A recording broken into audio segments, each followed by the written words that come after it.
Hey, so this is the video of the little robot. This is a little Roomba is what it looks like.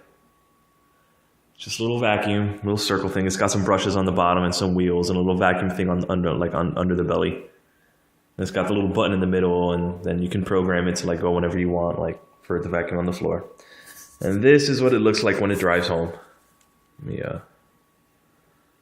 pick this puppy up.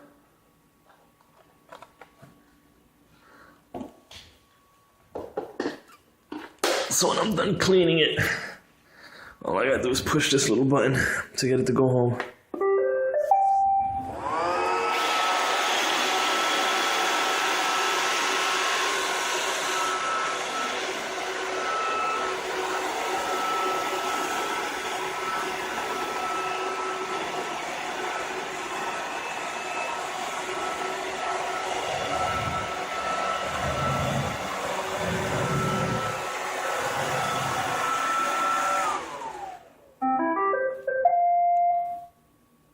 And there it goes. It puts itself to charge and turns itself off.